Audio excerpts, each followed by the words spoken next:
Assalamualaikum warahmatullahi wabarakatuh. Nama saya Muhlisin Dwi Cahyo, NIM 190721100108. Assalamualaikum warahmatullahi wabarakatuh. Perkenalkan, nama saya Hotijah. Assalamualaikum warahmatullahi wabarakatuh. Nama saya Sylvia Salsabila, NIM 1907211003x59. Assalamualaikum warahmatullahi wabarakatuh. Perkenalkan, nama saya Firman Kusuma, kelas 2D, NIM 198. Di sini saya akan menjelaskan tentang dohir, yaitu dohir lafadz yang nyata, petunjuknya kepada pengertian yang dimaksud, tetapi mungkin menerima makna yang lain, menurut ulama Hanafiyah. Yang pertama, pendapat Badawi, suatu nama bagi seluruh perkataan yang jelas maksudnya bagi pendengaran melalui bentuk lafadz itu sendiri. Yang kedua, suatu yang dapat diketahui maksudnya dari pendengaran itu sendiri tanpa harus diperkirakan terlebih dahulu. Untuk memahami zahir itu sendiri tidak memerlukan petunjuk lain, melainkan langsung dari rumusan lafadz itu sendiri. Namun lafadz itu tetap mempunyai kemungkinan lain, sehingga Muhammad Adib Saleh menyimpulkan bahwa zahir itu sendiri suatu lafadz yang menunjukkan suatu makna dengan rumusan lafadz itu sendiri tanpa menunggu qarinah yang ada di luar lafadz. Namun mempunyai kemungkinan ditahsis, ditakwil, dan dinasah sepanjang maksudnya dapat dipahami dari kalimat itu tanpa membutuhkan suatu qarinah. Namun maksud tersebut bukanlah yang dikehendaki dengan sebenarnya dari susunan kalimatnya. Makna kalimat itu sendiri dengan zahir. Contohnya, maka kawinilah wanita-wanita lain yang kamu senangi. 2, 3 atau 4. Kemudian, jika kamu takut tidak akan dapat berlaku adil, maka kawinilah satu orang saja. Quran Surah An-Nisa ayat 3. Yang kedua, An-Nasa. Menurut ulama Hanafiyah, lafadz yang tegas petunjuk kepada makna yang dimaksudkan, tetapi menerima tahsis kalau dia am dan menerima takwil kalau dia khas. Nas mempunyai tambahan kejelasan. Tambahan kejelasan tersebut tidak diambil dari rumusan bahasanya, melainkan timbul dari pembicaraan sendiri yang bisa diketahui dengan qarinah petunjuk bahasa. Menurut bahasa, khas adalah raf'u asyai atau munculnya segala sesuatu yang tampak sering disebut manasahat. Menurut istilah definisikan sebagai berikut. Yang pertama, pendapat Az-Zawabusi, suatu lafadz yang maknanya lebih jelas daripada zahir, yang diambil dari sepembicaranya, bukan dari rumusan masalah itu sendiri. Yang kedua, pendapat Bazawi, lafadz yang lebih jelas maknanya daripada makna lafadz zahir yang diambil dari pembicara, bukan dari rumusan bahasa itu sendiri. Yang ketiga, Muhammad Adib Saleh berkesimpulan bahwa yang dimaksud nas itu adalah suatu lafadz yang menunjukkan hukum yang jelas, yang diambil menurut alur pembicaraan, namun ia mempunyai kemungkinan ditahsis dan ditakwil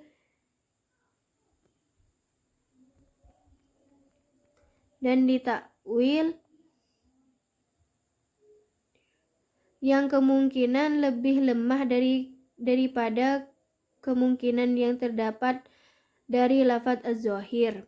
Selain itu, ia dapat dinasah pada zaman risalah zaman Rasul. Sebagai contoh pada contoh zahir sebelumnya, di dalam itu tidak ada persamaan hukum antara jual beli dan riba. Pengertian diambil di susunan kalimat yang menjelaskan hukum. Di sini nas lebih memberi kejelasan daripada zahir halal jual beli dan haramnya riba, karena makna diambil dari pembicaraan buku dari rumusan bahasa. Kedudukan hukum lafadz nas sama dengan hukum lafadz zahir, yaitu wajib diamalkan petunjuknya atau dilalahnya, asal tidak ada dalil yang menakwilkan, mentaksis atau menasakh.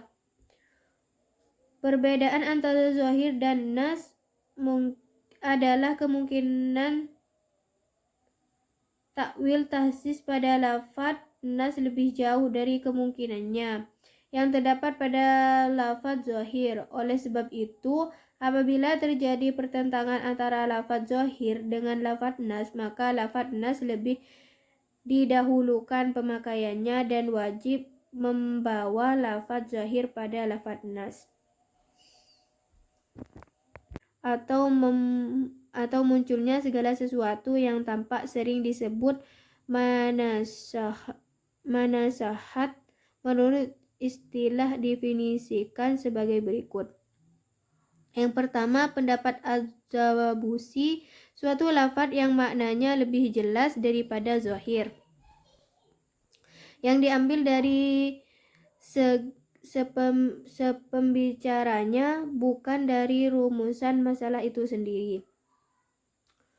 Yang kedua, pendapat Bazawi, lafadz yang lebih jelas maknanya daripada makna lafadz zahir yang diambil dari pembicara, bukan dari rumusan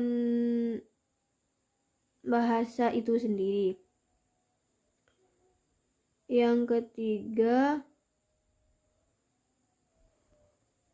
Muhammad Adib Soleh berkesimpulan bahwa yang dimaksud nas itu adalah suatu lafadz yang menunjukkan hukum yang jelas yang diambil menurut alur pembicaraan, namun ia mempunyai kemungkinan ditahsis dan ditakwil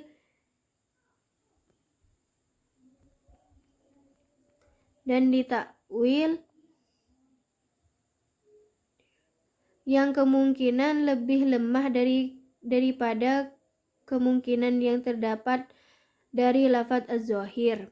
Selain itu, ia dapat dinasah pada zaman risalah zaman Rasul. Sebagai contoh pada contoh zahir sebelumnya, di dalam itu tidak ada persamaan hukum antara jual beli dan riba. Pengertian diambil di susunan kalimat yang menjelaskan hukum. Di sini nas lebih memberi kejelasan daripada zahir halal jual beli dan haramnya riba, karena makna diambil dari pembicaraan buku dari rumusan bahasa. Kedudukan hukum lafadz nas sama dengan hukum lafadz zahir, yaitu wajib diamalkan petunjuknya atau dilalahnya, asal tidak ada dalil yang menakwilkan, mentaksis atau menasakh. Perbedaan antara zahir dan nas adalah kemungkinan asal tidak ada dalil yang menakwilkan, mentaksis atau menasakh. Perbedaan antara zahir dan nas adalah kemungkinan takwil tahsis pada lafadz nas lebih jauh dari kemungkinannya yang terdapat pada lafadz zahir. Oleh sebab itu, Apabila terjadi pertentangan antara lafaz zahir dengan lafaz nas, maka lafaz nas lebih didahulukan pemakaiannya dan wajib membawa lafaz zahir pada lafaz nas. Saya di sini akan menjelaskan materi mengenai mufassar dan muhakam. Yang pertama yaitu mufassar. Mufassar adalah lafal yang menunjukkan kepada maknanya sesuai konteks kalimat. Makna dari lafal itu menjadi karena keterangan dalil lain. Misalnya pada Quran surat Al-Maidah ayat 5 yang menjelaskan adanya hukum al-had. Tetapi ayat ini ditaksis dengan pencurian yang mencapai 1 nisab dan terhadap harta yang tersimpan. Taksis dari ayat tersebut terdapat dalam hadis Nabi. Dalam hadis tersebut mengandung sebagai nas yang menafsirkan ayat-ayat tersebut. Dengan demikian, apabila lafal ayat itu mujmal atau mustarak dan ditemukan dalam hadis Nabi yang menjelaskannya, maka dilakukan penggabungan dua sumber hukum tersebut, sehingga lagal mujmal atau mustarak menjadi mufassar. As-Sarkasi juga memberi sumber definisi yang sama. Basisnya beliau menyatakan bahwa mufassar adalah nama sesuatu yang terbuka dan terkenal secara terbuka sebagai sebuah bentuk tertentu yang mengandung kemungkinan ditakwil. Bahwa pada hakikatnya lafaz mufassar adalah kejelasan dalalahnya yang tidak memerlukan sebuah qarina dan tidak bisa ditakwil. Dengan demikian, posisi mufassar berada di atas zahir dan nas, karena kedua bentuk lafaz tersebut masih menerima takwil dan taksis dari ayat mufassar. Contoh ayat mufassar yaitu kaffatu yuqatilunakum kama kaffatal musyrikina wa qatilu. Lafaz musyrikina sepintas memerlukan taksis. Bisa saja dipahami bahwa yang dimaksud sebagai orang musyrik, sedang sebagian lainnya tidak termasuk dalam cakupan lafaz itu. Namun, jika dirangkai dengan kalimat kafatan, maka menjadi jelas yaitu semua orang musyrik. Sehingga gugurlah segala kemungkinan mentaksiskan hanya pada individu atau kelompok orang musyrik tertentu. Dengan demikian, tidak satupun yang terlepas dari kewajiban memenuhi perintah tersebut.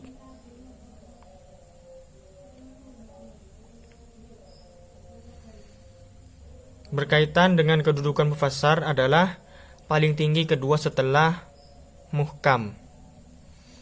Selanjutnya yaitu muhakkam. Menurut Muhammad Adib Salih, adalah lafaz yang menunjukkan maknanya sendiri secara jelas dan pasti, serta tidak sedikit pun mengandung kemungkinan untuk ditakwil dan ditaksiskan dan dinaskan baik di masa Rasul apalagi semasa wafatnya. Contoh yang beliau kemukakan adalah wallahu bikulli syai'in alim.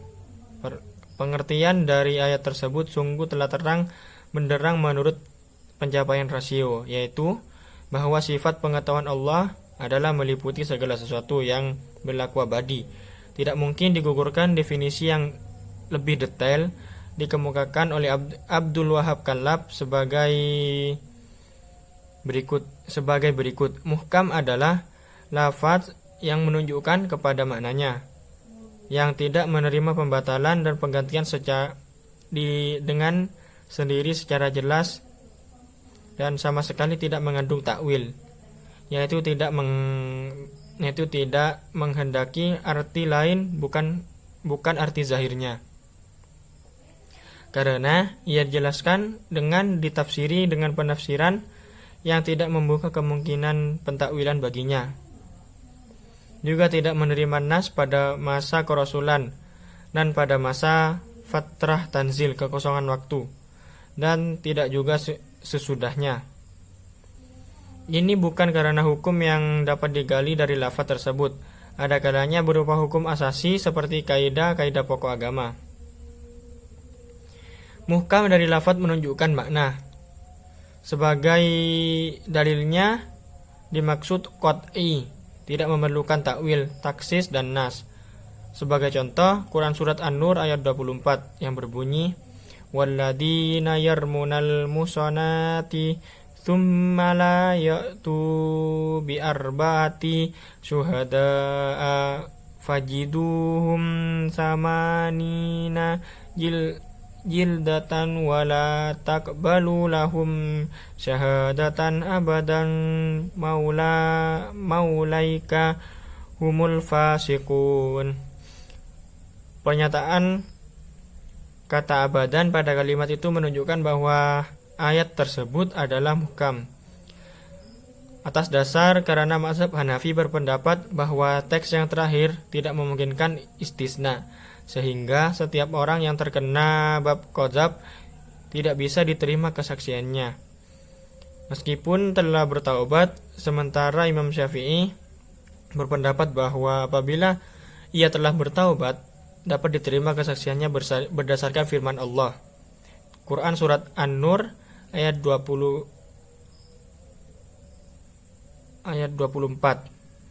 Namun mazhab Hanafi memberi alasan bahwa istisna hanya terkait pada ayat yang sebelumnya, yaitu fasiqun.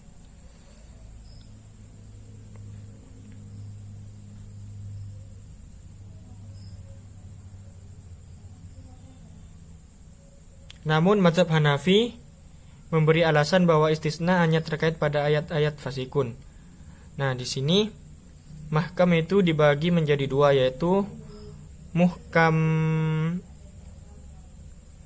lizatihi dan muhkam lighairihi. Yang mana muhkam yang pertama itu disebabkan oleh faktor internal yang berasal dari lafadz secara sendiri, diri sendiri. Menurut akal yang tidak memungkinkan bagi pemalingan makna lafaz tersebut, misalkan ayat-ayat yang menjelaskan adanya Sang Pencipta, ayat-ayat yang menerangkan sifat-sifat Allah, dan ayat-ayat yang mendeskripsikan terjadinya alam semesta.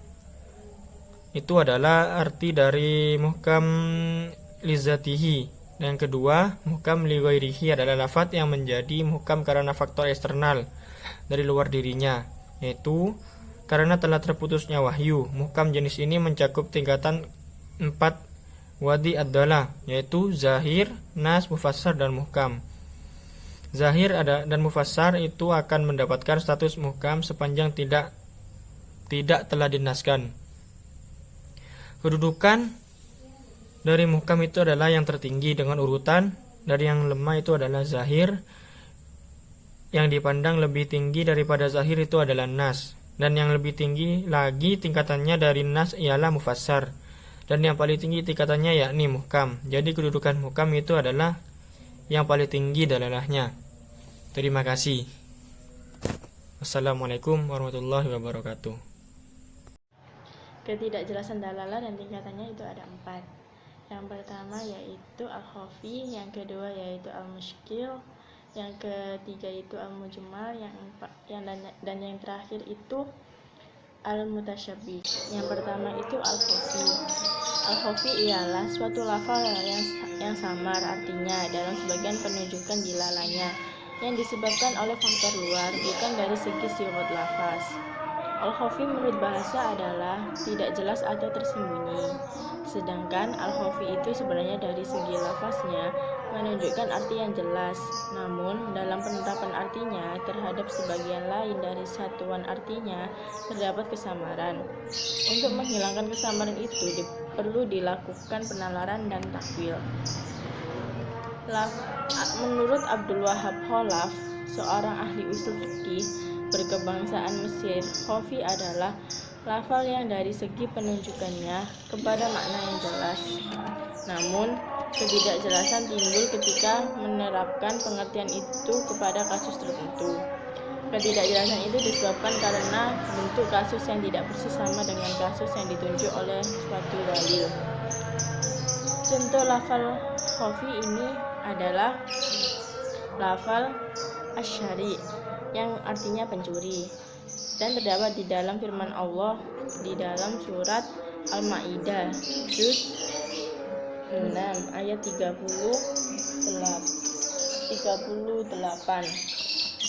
yang memiliki arti pencuri laki-laki dan pencuri perempuan, potonglah tangan keduanya.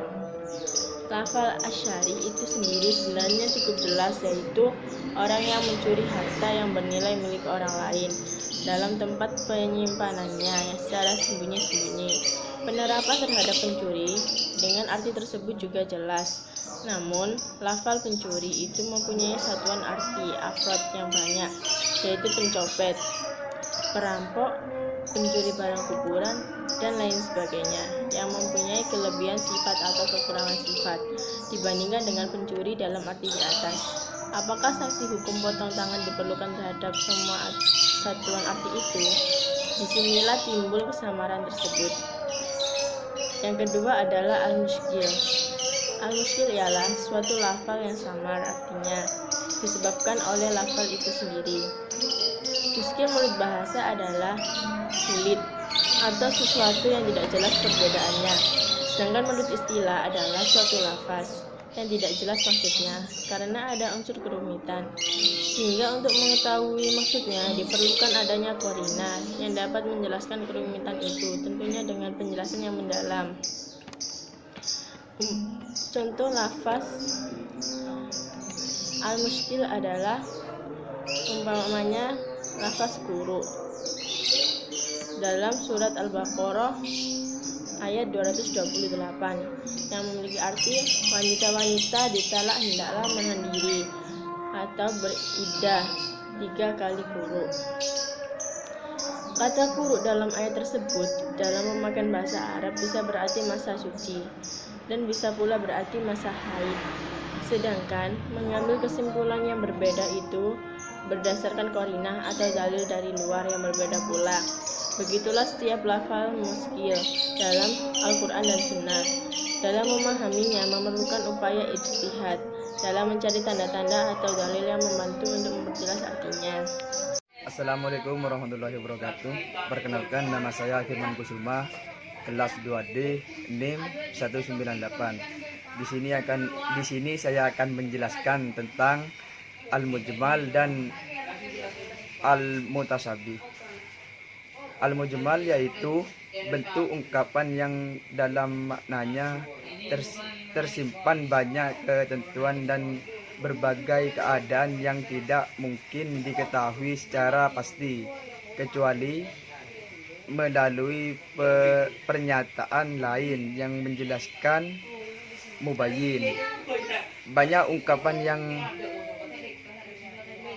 ungkapan Al-Quran mengenai hukum-hukum takrif yang berbentuk mujmal, yang kemudian oleh sunnah dijelaskan dan dirinci ketentuannya.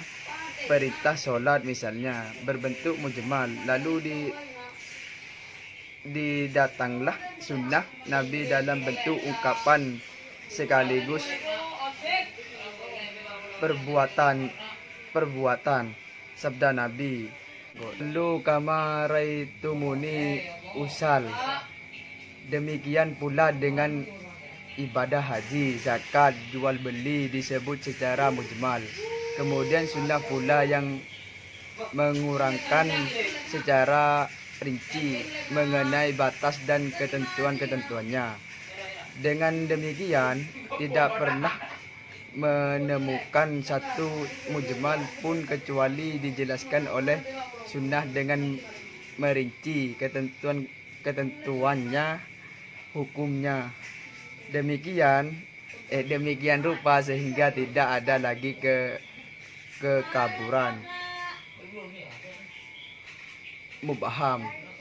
Menurut mayoritas ulama, sesudah datangnya keterangan pada mujmal yang dianggap sebagai bagian dari lafal mujmal tersebut, maka tidak boleh lagi merupakan takwil dan taksis setelah datangnya al-mubayyin.